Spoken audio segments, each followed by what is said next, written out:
niya tumino. Kumusta ron ang Maynila? Marami pa ring adik? Marami po. Mas dumami na po. Oo. Kayo, hindi kayo natatakot? Dapat talaga mabalik sa Duterte.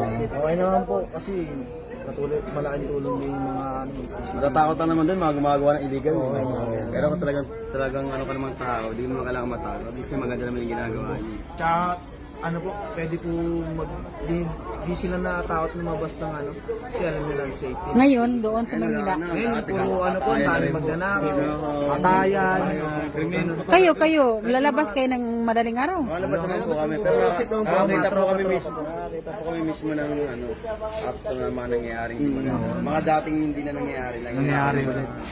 Yung dati sa Tatay Digo, may nakuha. Walang nakawan, yung mga hold up, walang saksakan. Dito po Ngayon, talaga uso na naman yung tsaka takot na saksakan. takot po gumawa sila ng krimen.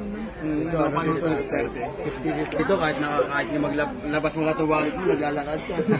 Babalik niya nga ata. Sa Maynila, hindi. Wala. Ha? Oo. Wala po Kayo, sa sa Maynila, Maynila. hindi ganyan. Talagang maroon Walang kayo. Wala nalaman ka yung kuha sa kanila na yun. Nakawan mo din. Papaanod pa yun, yung ID mo. ID mo, natapos pa sa Nasa sapak na yung ID mo. Salamat sa mga ano mo ha, sa mga sinasabi ninyo.